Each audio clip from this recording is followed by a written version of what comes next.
નમસ્કાર વિદ્યાર્થી મિત્રો, ધોરણ 11 વિષય સમાજશાસ્ત્ર, પાઠ 6 ભારતની મૂળભૂત સામાજિક સંસ્થાઓ.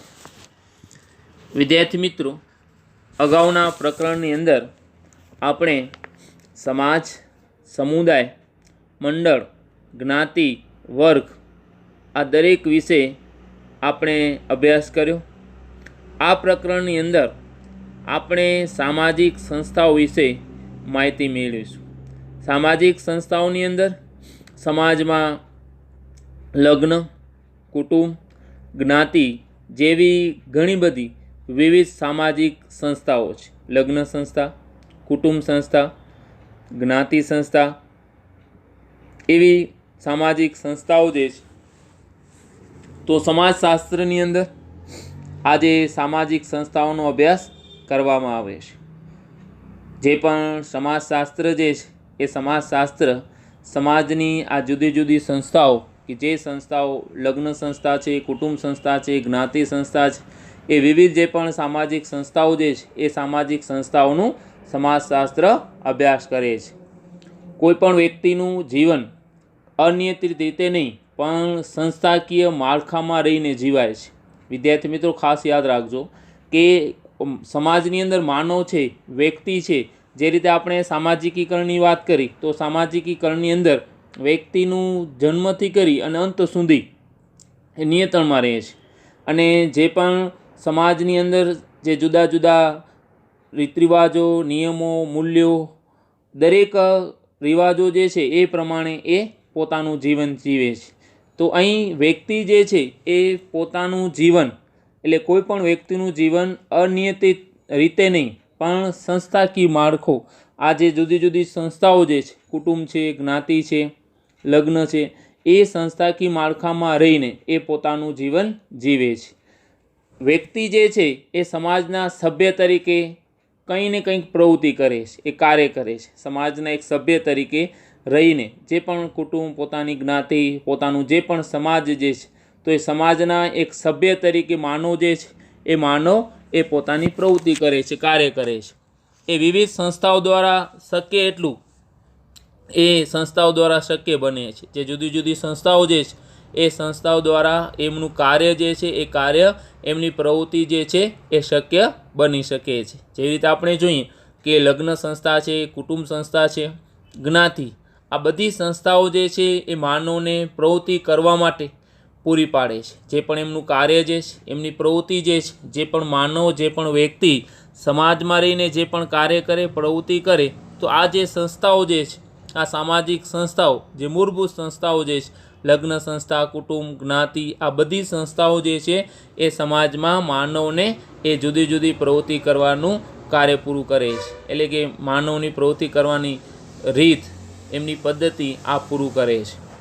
માનવનું સામાજિકીકરણ પણ આ સંસ્થાઓ દ્વારા થાય છે. કે જે માનવો એ સમાજની અંદર એ કુટુંબથી જે રીતે સમાજમાં રહે છે, એ કુટુંબમાં એમનું ઉછેર થાય છે, તો આ બધી સંસ્થાઓ જે છે એ સંસ્થાઓ દ્વારા એ પોતાનું સામાજિકીકરણ થાય છે. એટલે કે સમાજની અંદર કેવી રીતે જીવન જીવવું, સમાજની અંદર એ વ્યક્તિને કેવું વર્તન, એમના વિચારો, એમના વ્યવહારો, એમના જે સંબંધો જે છે એ કઈ રીતે એ કાર્ય કરવું, તો એ પૂરેપૂરું સામાજિકરણ આ સંસ્થાઓ દ્વારા એ માનવનું, વ્યક્તિનું થાય છે. તો આ સામાજિક સંસ્થાઓ જે છે એ સામાજિક સંસ્થાઓ સમાજ રચનાનો પાયો છે. એટલે કે સમાજની માળખાનો એ આ સામાજિક સંસ્થાઓ, જુદી જુદી સંસ્થાઓ જે છે એ એમનો પાયો છે, એમનું મૂળ છે. એટલે કે વ્યક્તિ અને સમાજ અનેકવિધ જરૂરિયાતો સંતોષવાના પ્રયત્નથી આ સંસ્થાઓનો ઉદ્ભવ થઈ શકે છે. આપણે કહીએ કે એક વ્યક્તિ અને સમાજ, એ સમાજની અંદર વ્યક્તિ અને વ્યક્તિ એ સમાજ. એટલે કે વ્યક્તિ વિના સમાજ શક્ય નથી, સમાજ વિના વ્યક્તિ, માનવ શક્ય નથી. એટલે કે બંને વ્યક્તિ અને સમાજની અનેકવિધ ઘણી બધી જરૂરિયાતો જે છે એ જરૂરિયાતોને સંતોષવાના પ્રયત્નથી જે પણ પોતાની જરૂરિયાતો સંતોષે છે, પ્રયત્ન કરે છે, એની અંદર આ સંસ્થાઓનું ઉદ્ભવ થઈ શકે છે અને એનું સાતત્ય પણ ટકી રહે છે. એટલે કે લાંબા સમય સુધી એ સંસ્થાઓ જે છે એ ટકી રહે છે અને વ્યક્તિ પણ પોતે સમાજની અંદર આ સંસ્થાઓ દ્વારા ટકી શકે છે. તો આ રીતે એ સમય અનુસાર એમનું રચના, એમનું કાર્ય અને એના સ્વરૂપમાં પણ પરિવર્તન આવતું આવે છે. પરિવર્તન એ શક્ય છે, પરિવર્તન એ જીવિત છે. એટલે આપણે કહી શકીએ કે જેમ જેમ સમય પસાર થતો જાય, જેમ જેમ ફેરફારો આવતા જાય, એ સમય ફેરફાર અનુસાર એમની જે પણ સંસ્થાઓની રચના થતી હોય, સંસ્થાઓ જે કાર્ય કરતા હોય અને સંસ્થાનું જે સ્વરૂપ જે છે એ સ્વરૂપની અંદર મિત્રો પરિવર્તન આવતું હોય છે. એટલે કે પરિવર્તન જીવિત છે.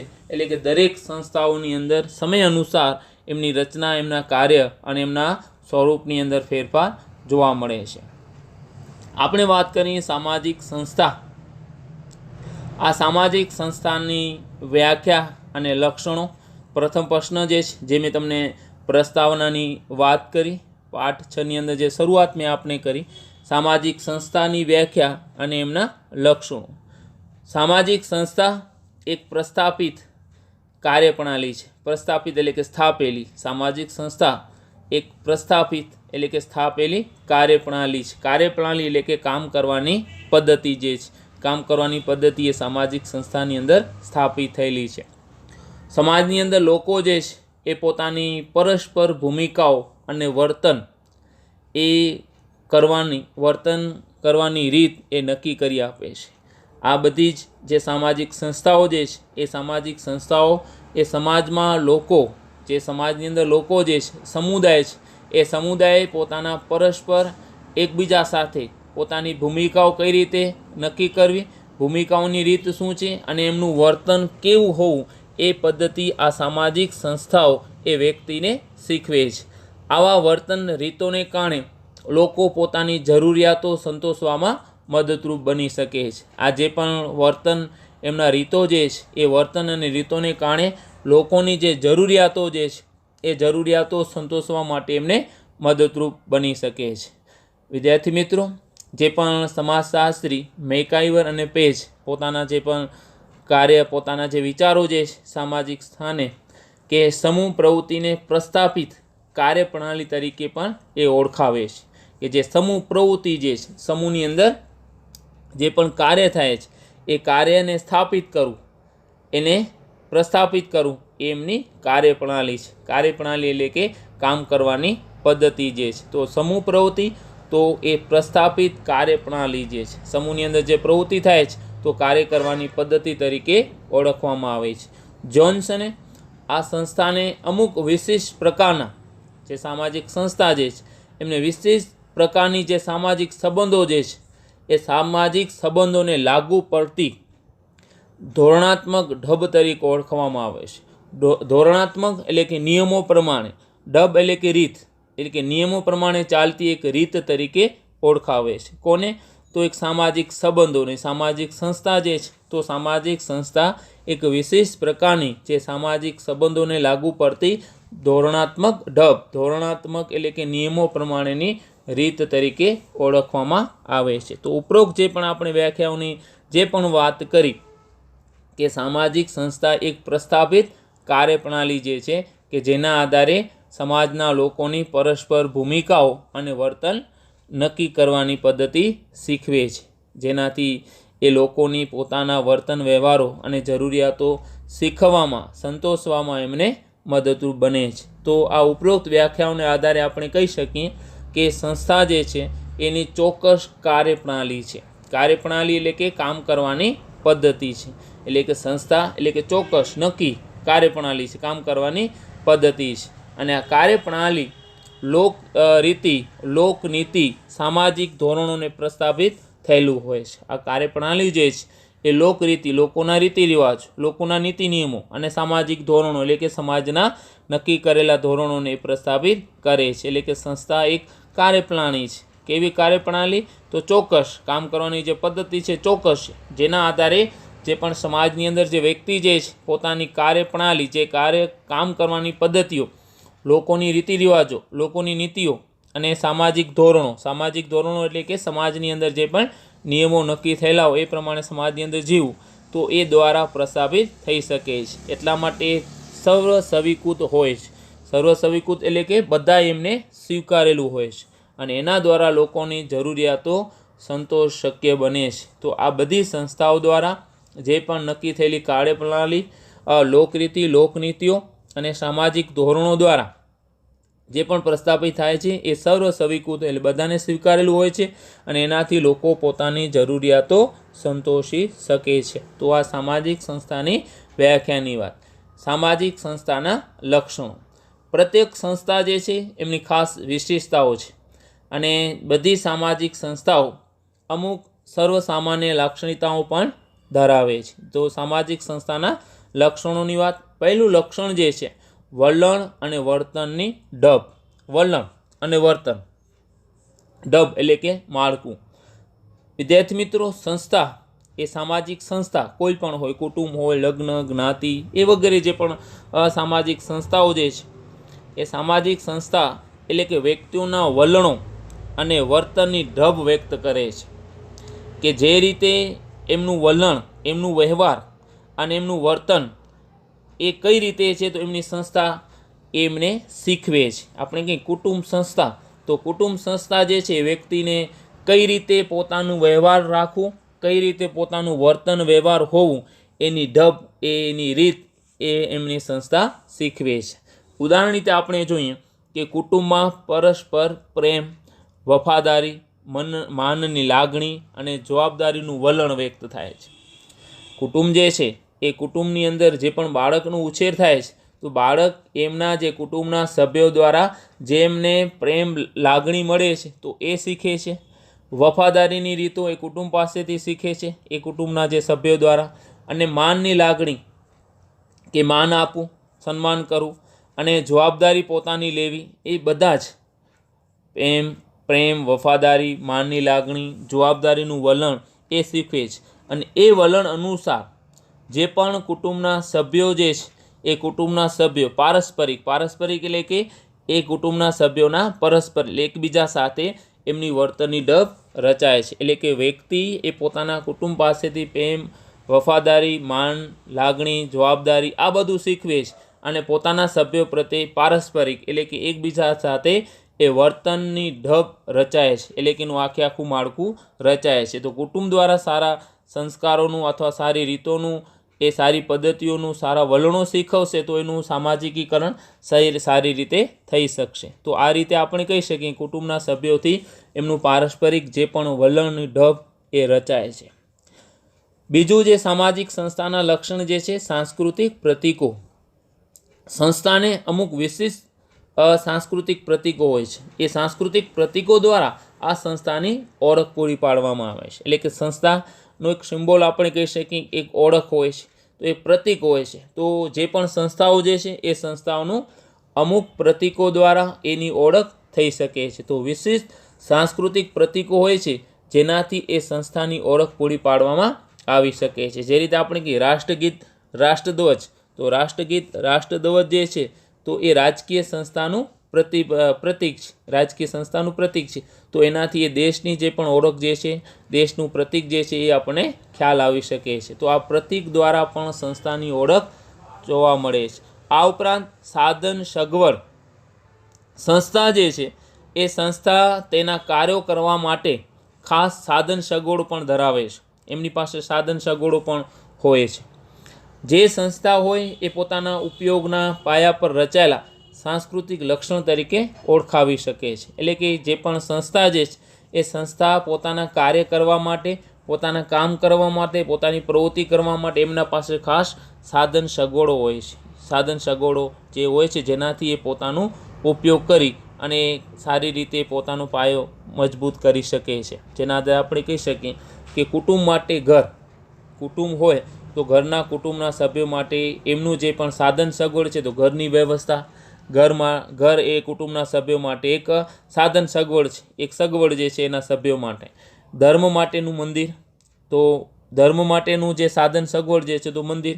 તો આ બધું જે છે ધર્મના માટેનું મંદિર જે છે તો એ સાધન સગવડની અંદર આવી શકે છે. તો સંસ્થા એના કાર્યો કરવા માટે એ સાધન સગવડો પણ જોઈ શકાય છે. ચોથું લક્ષણ જે છે વર્તનના ધોરણો. વિદ્યાર્થી મિત્રો, જે પણ સંસ્થા છે એ સંસ્થા લોકરીતિઓ અને લોકનીતિઓ અને કાયદાનું સંકુલ છે. એટલે કે જે પણ સંસ્થા, સમજી લો કે કુટુંબ સંસ્થા છે, તો કુટુંબ સંસ્થા એ પોતાના બાળકને, એ પોતાના ઘરના સભ્યને, જે પણ કુટુંબના, જે પણ એમના સંસ્થા, એની સમાજની જે પણ લોકરીતિઓ રિવાજો હોય, નીતિ નિયમો હોય અને જે કાયદાઓ હોય, એમને જે પણ મૂલ્ય નક્કી કર્યા હોય એ એમને શીખવે છે. તો એનું સંકુલ છે કે એનાથી એ સંસ્થાથી એ લોકરીતિઓ, નીતિઓ, કાયદાઓ, મૂલ્યો, નિયમો એ શીખે છે. વિશેષ પ્રકારના સામાજિક સંબંધો પણ લાગુ પાડવામાં આવે છે, જેનાથી એમનું વર્તન અને ભૂમિકાને માર્ગદર્શન મળી શકે છે. તો આ બધી જ એ ધોરણોની વ્યવસ્થા ગણવામાં આવે છે. તો સામાજિક સંબંધો લાગુ પડે એનાથી એ બાળકનું, એ વ્યક્તિનું, એ સમાજની અંદર જે માનવ જે છે એમની વર્તન અને ભૂમિકાને માર્ગદર્શન મળી રહે એવા ધોરણોની વ્યવસ્થા જોવા મળે છે. દાખલા તરીકે આપણે વાત કરી કે કુટુંબમાં પતિ પત્ની જે છે, તો પતિ પત્ની વચ્ચેના સંબંધો, એમના વચ્ચેના જે ધોરણો નક્કી હોય છે. પછી સંતાનો વચ્ચેના પારસ્પરિક સંબંધો, એમની ભૂમિકા નક્કી કરતા પણ ધોરણો હોય છે. તો પતિ પત્ની અને સંતાનો, તો એ પારસ્પરિક જે સંબંધો જે છે અને એમની ભૂમિકા પણ નક્કી કરવા માટે એક ધોરણો હોય છે. ધોરણો એટલે કે નિયમો, આપણું વર્તનને વ્યવસ્થિત કરવા માટે નિયમ હોય છે. અને નિયમ દ્વારા જે છે એ સમાજની અંદર સારી રીતે સામાજિકીકરણ થઈ શકે છે, સમાજ રીતે સારી રીતે આપણું ઉછેર થઈ શકે છે. તો સંબંધો અને ભૂમિકા નક્કી કરવા માટેના ધોરણો હોય છે. જે રીતે આપણે કહીએ કે જે પણ કોઈ પણ વ્યવસ્થાને સારી રીતે ચલાવવા માટે કાયદાઓ બનેલા હોય છે, નિયમો બનેલા હોય છે. હવે નિયમોનું ઉદ્દેશ એ કે જે પણ નક્કી થયેલું એને વ્યવસ્થિત સારી રીતે કાર્ય કરી શકાય. તો સંબંધો અને ભૂમિકા નક્કી કરવા માટે ધોરણો હોય છે. અને ધોરણોને કારણે એ કુટુંબની જે કુટુંબ સંસ્થા જે છે, કુટુંબ સંસ્થા સારી રીતે કાર્ય કરી શકે છે, વ્યવસ્થિત પોતાનું વ્યવસ્થા જાળવી શકે છે. તો ધોરણો પણ એ જરૂરી છે કે જેનાથી આપણે કહી શકીએ કે જે પણ સારી રીતે વ્યવસ્થાને આપણે જાળવી શકીએ. પાંચમું જે છે વિચારસરણી. સામાજિક સંસ્થાનું પાંચમું લક્ષણ વિચારસરણી. વિચારસરણી એટલે કે વિચારો, માન્યતાઓ અને ધોરણોનો સમૂહ એ વિચારસરણી કહી શકાય છે. જે પણ આપણા મનની અંદર વિચારો, જે પણ વિચાર આવે, આપણી માન્યતાઓ હોય, ધોરણો એટલે કે નિયમો, તો એ નિયમોનો સમૂહ એને આપણે વિચારસરણી કહી શકીએ છીએ. ધોરણો જે છે વ્યક્તિને કઈ રીતે વર્તવું, કઈ રીતે ન વર્તવું એ દર્શાવે છે. જે પણ છે કે સમાજની અંદર વ્યક્તિ છે, આપણે કંઈ કુટુંબની અંદર બાળક છે, તો બાળકને શરૂઆતથી જેનો ઉછેર થતું હોય ને, તો એ ઉછેર વખતે જ એમને પૂરતા પ્રમાણની અંદર એ સંસ્કારોનું સિંચન કરવામાં આવે છે કે સારી રીતે પોતાનું એ મોટા થયા પછી એ પોતાનું જીવન સારી રીતે જીવી શકે. એના માટે યોગ્ય બાબતો કઈ છે, અયોગ્ય બાબતો કઈ છે, એ એમના ધોરણોથી એ બાળકને શીખવવામાં આવે છે. તો વ્યક્તિ જે છે કઈ રીતે વર્તવું, કઈ રીતે ન વર્તવું, એમના ધોરણો શીખવે છે. એટલે કે ધોરણો, નિયમો બનેલા છે, તો એ નિયમો પ્રમાણે રહે છે. એ નિયમો તોડવામાં આવે તો એ કાર્ય થશે નહીં. એટલે કે નિયમો પ્રમાણે વર્તવું, એ નિયમો એમને કઈ રીતે વર્તવું, સમાજની અંદર કઈ રીતે ન વર્તવું એ દર્શાવે છે. જ્યારે વિચારસરણી શું છે, તો વ્યક્તિને તે શા માટે વર્તવું તે દર્શાવે છે. કે વ્યક્તિ જે છે એમને શા માટે આ પ્રમાણે વર્તવું જોઈએ છે, આ નિયમ શા માટે છે, એના માટે વર્તનને સમર્થન આપે છે, ટેકો આપે છે. તો એ જે વિચારસરણી છે કે જે પણ નિયમો બનેલા છે એને આ પ્રમાણે વર્તવાનું કહે છે, તો એ પ્રમાણે વર્તવાનું છે. તો એ પહેલાં વિચારશે કે આ મારા માટે સરળ છે, મારા માટે શક્ય છે, તો યોગ્ય દિશા છે, તો એ યોગ્ય હશે તો એ પ્રમાણે વિચારશે. તો વિચારસરણી છે વ્યક્તિને તે માટે વર્તવાનું દર્શાવે છે, જે એમના વર્તનને સમર્થન આપે છે, ટેકો આપે છે. વિચારસરણી જે છે એ ધોરણોનું પીઠબળ પૂરું પાડે છે. એટલે કે ધોરણો, નિયમો નક્કી થયેલા હોય, એ ધોરણો, નિયમો જે છે એને પીઠબળ એટલે કે ટેકો જે છે વિચારસરણી આપે છે. તો આપણે કહી શકીએ કે વિચારસરણી જે છે એ વિચારસરણી સંસ્થાની મૂળભૂત માન્યતાઓ અને વિચારોને વ્યક્ત કરે છે. જે પણ વિચારસરણીની મૂળભૂત માન્યતાઓ જે છે એ માન્યતાઓનું અને વિચારોનું વ્યક્ત કરે છે. જે રીતે આપણે કહીએ એકેશ્વરવાદ, અનેકેશ્વરવાદ. એકેશ્વરવાદ એટલે કે એક જ ઈશ્વરની અંદર માનવું, અને અનેકેશ્વર એટલે કે ઘણા બધા ઈશ્વરોની અંદર માનવું. તો એ ધર્મની વિચારસરણી છે. તો એ નિયમો એમને શીખવશે. તો એના પછી જે પણ નિયમો, જે પણ મૂલ્યો બનેલા હોય, ધોરણો બનેલા હોય, તો એ પછી એમના વિચારસરણી, એમને ધોરણો એ વિચારસરણી દ્વારા એમને શીખવે છે કે એના વિચારો એમનું વર્તન નક્કી કરે છે. એક જ ઈશ્વરની અંદર માનવું કે વધારે ઈશ્વરની અંદર માનવું, તો એ વિચારસરણી એમને પીઠ પર પૂરું પાડે છે. અસ્તુ.